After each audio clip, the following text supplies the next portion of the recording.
Cake అంటే ఎవరికీ ఇష్టం ఉండదు చెప్పండి. బయట కొనడం కంటే ఇంట్లో చేసిందైతే మాత్రం చాలా హైజీనిక్‌గా ఉంటుందండి. అసలు చేతికి ఎటువంటి క్రీమ్ అంటుకోకుండా ప్లెయిన్‌గా మనము ఇలాగా చేసేద్దాం రండి. చాలా టేస్టీగా ఉంటుంది.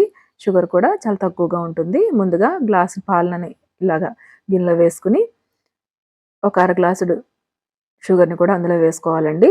కొంచెం స్వీట్‌నెస్ కావాలి పెంచుకోవాలనుకుంటే గనక ఇంకో కొంచెం పెంచుకోండి. ఇక్కడొచ్చేసి నేను ఈవెన్‌గానే లో షుగర్‌లోనే చేస్తున్నాను. సో, షుగర్ అంతా కలిసిపోయిన తర్వాత పావు కేజీ మైదాని తీసుకుంటున్నానండి. మైదాని ఇలాగ వేస్తూ ఉండలు లేకుండా పాలల్లో కలిసేలాగా విస్కర్‌తో కలుపుకోవాలండి. చూస్తున్నారు కదా! ఉండలు లేకుండా ఈవెన్‌గా కలిసిపోయింది. అలాగే రిబ్బన్ కన్సిస్టెన్సీ వచ్చేంత వరకు కూడా కలుపుకోవాలి.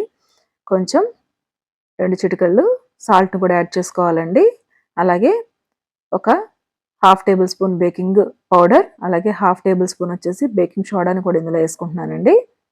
వేసుకున్న తర్వాత ఫైనల్‌గా మొత్తం పిండినేసేసి ఇలాగా బాగా కలుపుకోవాలి. ఇలాగ రిబ్బన్ స్ట్రక్చర్ రావాలండి. చూస్తున్నారు కదా!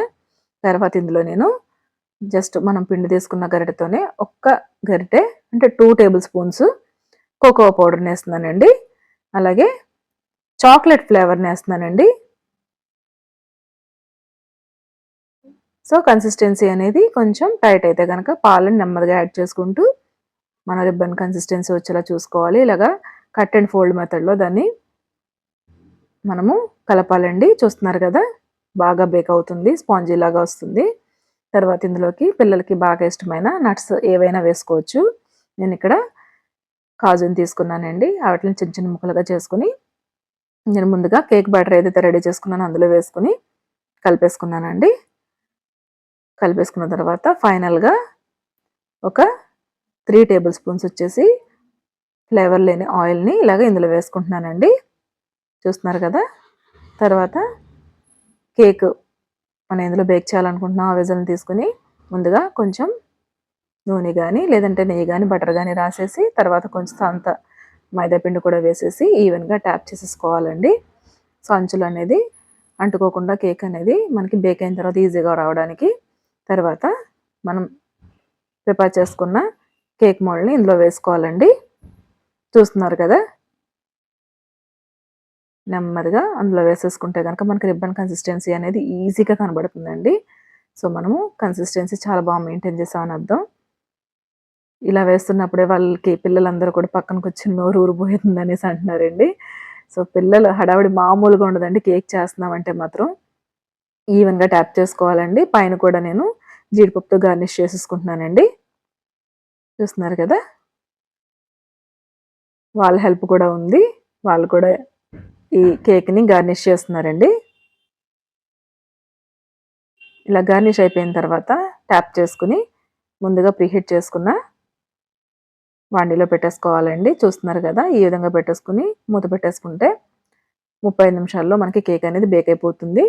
కేక్ బేక్ అయిందా లేదా అనేది చూసుకోవడానికి చూడండి ఇక్కడ ఇలాగా టూత్ పిక్‌తో గాని, లేదంటే గనక ఇలాగ ఐస్ క్రీమ్ పుల్లతో గాని, లేదంటే స్పూన్‌తో గాని ఇలా చేసినప్పుడు మనకి అది కేక్ అనేది అంటుకోకూడదు. అలా వస్తే గనక మనం స్టవ్ కట్టేసి దాన్ని పక్కకు తీసేసుకొని చల్లారనిచ్చిన తర్వాత ఇలాగా మనము పీసెస్ కింద కట్ చేసుకోవాలండి.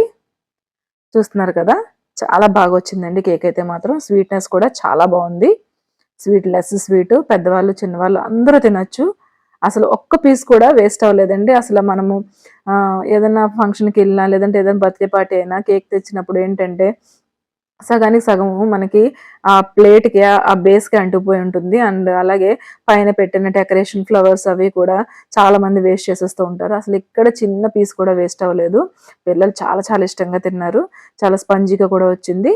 సో, ఇక్కడ నేను మైదా పిండి వాడడం వల్ల కొంచెం కన్సిస్టెన్సీ అనేది మనకి కొంచెం దగ్గరగా ఉన్నట్టు అనిపించింది కేకు. సో, అదే కొంచెం గోధుమ పిండి వాడుంటే ఇంకా ఫ్లఫీగా వస్తుందండి. నెక్స్ట్ టైమ్ అది కూడా ట్రై చేద్దాం. ఈ రెసిపీ మీకు నచ్చితే లైక్ చేయండి, షేర్ చేయండి, సబ్స్క్రైబ్ చేసుకోండి.